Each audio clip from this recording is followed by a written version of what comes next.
Galani apango, fulegi agau, ulfinegi niwa, martino adagau, tola jedin gau, apago garuma, nafayiste to.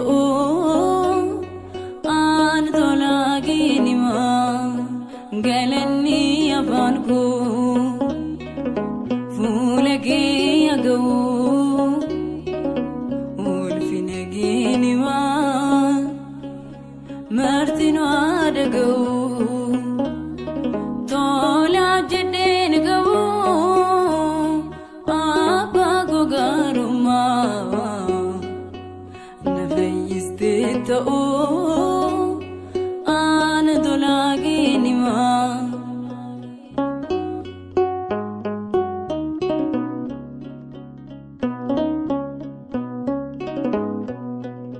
Yakiva menyigo,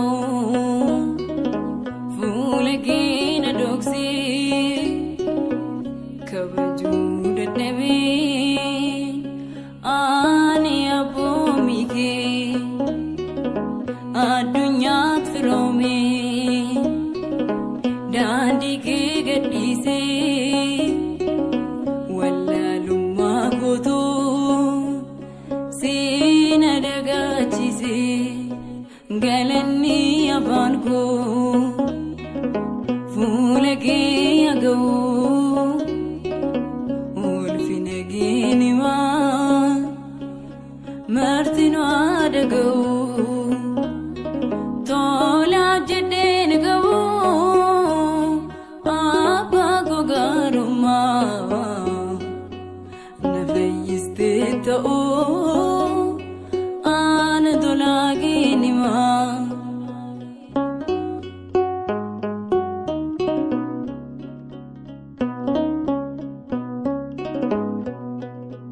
Anin yaani gufta,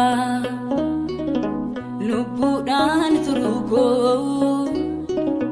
situ yaadi malee, yoona ga'uu kan koo, dubbadheen fixu, waaqa koolmaa kee, galatoomii malee, aadaan arjumaan kee. Galani apango, fulegi agau, ulfinegi niwa, martino adagau, tola jedin gau, apago garuma, nafayiste to.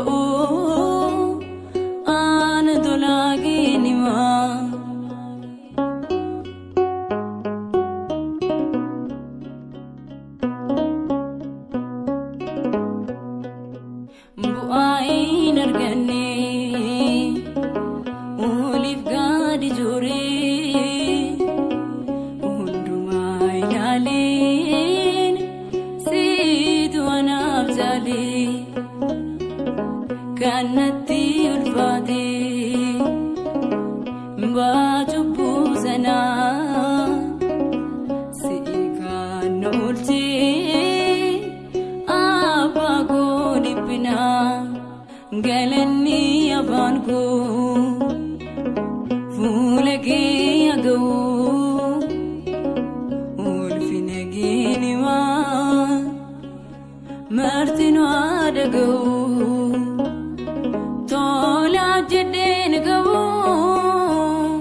apago garuma, nafayiste to.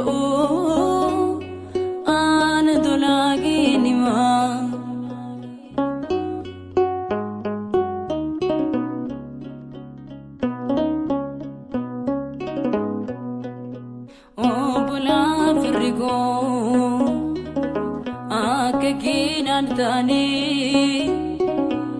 lafadi vegan ko or minan argine si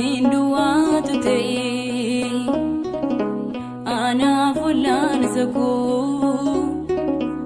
geletaan gutame kana varamni ko gelani afanko fulege yagaw ulfinegini ma martino adagaw tola jedden gaw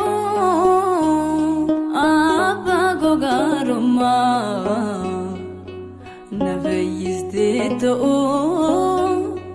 an tola ginima galani afanko fulege yagaw ulfinegini ma martino adagaw tola jedden gaw abba gogaruma nafayiste an tola ginima